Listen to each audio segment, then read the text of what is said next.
Yo, got an update on the problem going on out there in Minneapolis. They got the mayor right here stating his demands and what he will not allow and what he will allow. Interesting, but both sides bring up, the council and the mayor bring up two different strategies that could work, but I want y'all to hear this because he is not playing. Please like, share, subscribe. Let's get into it. All right, take two. Good morning, everybody. We have a critical vote that is coming up this Thursday on the question as to whether the City Council will override or sustain my veto involving rideshare, Uber and Lyft in the city of Minneapolis. There is a way, as I've mentioned before, where we can get a win for everyone. We can get drivers paid substantially more. We can keep this important service that is Uber and Lyft in our city, and we can make sure that all the people that rely on this important service continue to get it. Whether you're a person that doesn't own a car, you're a tourist at the airport, or an individual who's disabled that just needs to get from point A to point B with as much convenience as possible. Now, importantly, one of the last times that I did a press conference on the topic, I talked about the importance of waiting for the study. We shouldn't be afraid of data, we should be embracing it. We shouldn't be ignoring studies that come out, we should be utilizing them and creating the best possible policy.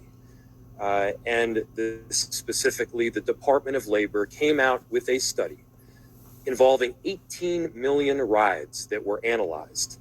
And they brought forward a series of figures that would allow both drivers to make a minimum wage, to make the minimum wage with expenses and benefits, and keep rideshare in the city at the same time. What was shown by that study is that the proposal that the council made was dramatically off. The proposal that the council put forward was wrong.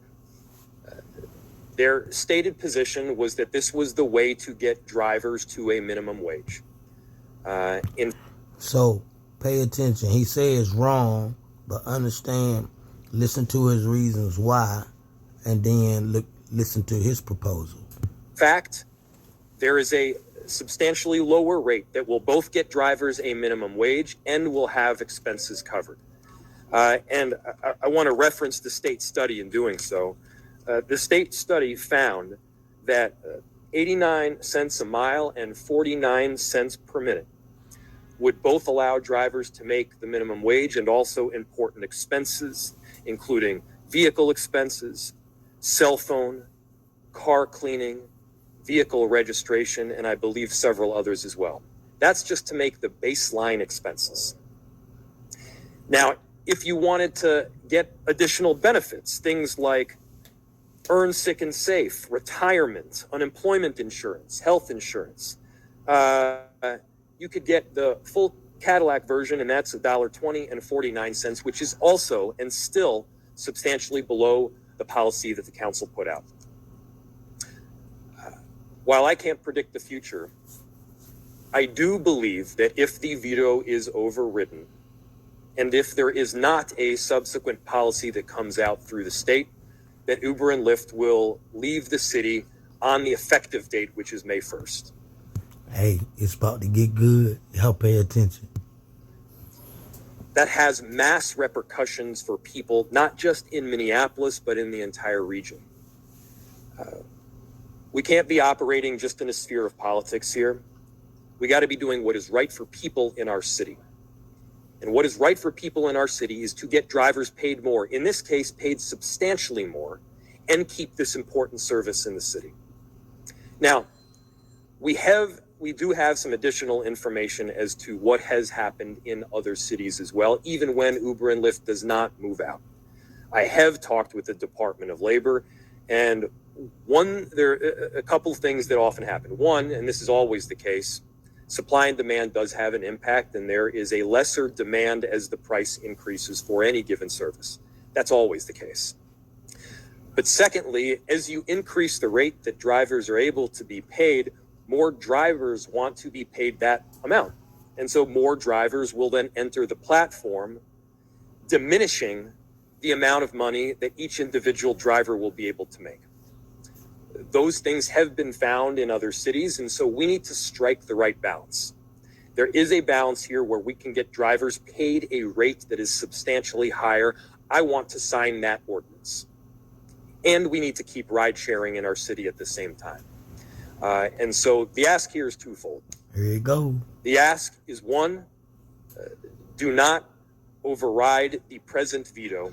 It will have serious repercussions for the city of Minneapolis. I want to go on the record telling you that right now. We need to be adults about this. We need to be operating in reality. And the reality is that the council ordinance they put forward was dramatically off.